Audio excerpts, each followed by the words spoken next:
कल्याण शहराचा हा ऐतिहासिक किल्ला म्हणून दुर्गाडी किल्ला ओळखला जातो आणि या किल्ल्याचं रात्री 12:30 नंतर या ठिकाणी पावसामुळे हा बुरुज कोसळला असा आम्हाला फोन आला रात्री आणि त्या अनुषंगाने सकाळी सर्व कल्याण शहरातील हिंदू बांधव शिवसैनिक यांना आम्ही पाचारण केलं की आपल्याला किल्ल्याची पाहणी करायची आहे। यापूर्वी पुरातत्व खात्याचं पूर्णपणे दुर्लक्ष होतं, परंतु आदरणीय मुख्यमंत्री 2 वर्ष झाले या ठिकाणी आल्यानंतर स्वतः मुख्यमंत्री दुर्गादेवीच्या उत्सवामध्ये येत असतात, तेव्हा आम्ही 25 कोटीची मागणी केली त्यांच्याकडे की 25 कोटी रुपये आम्हाला या किल्ल्याच्या मजबूतीकरणासाठी हवेत आणि अजून 25 कोटी रुपये पुढच्या टप्प्यात हवेत, अशी 50 कोटीची मागणी आम्ही त्या ठिकाणी केलेली आहे। त्यापैकी पहिला टप्पा 12.5 कोटीचा मंजूर झालेला आहे आणि लवकरच हे काम 2 ते 3 महिन्यात पूर्ण व्हावं। आज ह्या ठिकाणी आमचे शहर प्रमुख सन्माननीय भासरे साहेब आणि मी जेही दुर्गाडी किल्ल्याचं बुरुज ढासळलेलं आहे ते पाहणीसाठी आलो होतो। सोबत PWDचे अधिकारी भारे साहेब देखील आहेत, त्यांच्याशी देखील त्या संदर्भात चर्चा झाली आणि ह्या पावसाची वेळ असल्यामुळं जर जास्त पाऊस पडला तर पुन्हा बुरुज जास्त ढासळण्याची शक्यता आहे आणि म्हणून त्यांच्याशी चर्चा केली।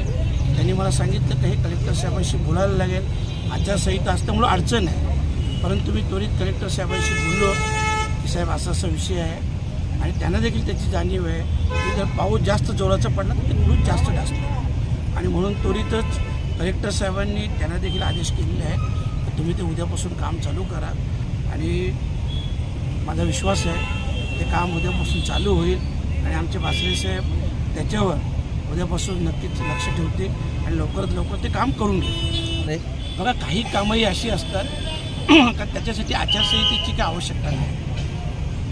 हा ऐतिहासिक दुर्गाडी किल्ला आहे, छत्रपती शिवरायांचा दुर्गाडी किल्ला आहे आणि इथं जर एखाद बुरुज ढासळला असेल,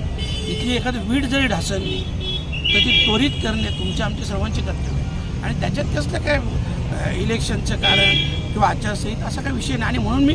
त्यांनी अधिकाऱ्यांनी सांगितल्यानंतर मी लगेच कलेक्टर साहेबांशी बोललो, परंतु कलेक्टर साहेबांनी देखील अशा प्रकारचे लगेच आदेश दिले, त्यांचे देखील मी कलेक्टर साहेबांचे देखील मी आभार मानले। बघा पुरातत्व खात्याचं दुर्लक्ष आहे म्हणण्यापेक्षा आपण सत्य परिस्थिती आता पाहिली, मी स्वतः बघितली आहेच, जे सत्य आहे ते सत्य आहेत, हे दुर्लक्ष आहेतच, बरोबर आहे का नाही? पण याच्यापुढं याची सगळी जबाबदारी आम्ही सर्व मंडळी, कल्याणचे आमचे सर्व पदाधिकारी असतील, महाविकास आघाडीचे, मी स्वतः असेल, आम्ही सगळे मिळून याची जबाबदारी स्वीकारू आणि वेळच्या वेळेस आपण पाहाल आता जे 5 करोडची मंजुरी झालेली आहे त्याचं काम कशा दर्जाचं कुठल्या क्वालिटीचं होतं हे आपण स्वतः पाहाल आणि हे काम चालू असताना भासरे साहेब तर असतीलच, पण मी देखील कमीत कमी 5 ते 6 वेळा राहून देखील मानणार आहे सर या कशा दर्जाचं काम नाही असं वाटतंय आपल्याला? नाही बघा मी तुम्हाला पहिलेच सांगतो, मी स्वतः सांगितलेलं आहे मी 1% कोण कमिशन घेणार नाही आणि मला माझ्या कार्यकालात जर कामाचा दर्जा चांगला नसला तर मी त्या ठेकेदारावर, अधिकाऱ्यांवर, सगळ्यांवर कारवाई करेन। या बाबतीत मी कुठल्याही प्रकारची हायगाय करणार नाही, एकदम स्पष्टपणे सांगतो।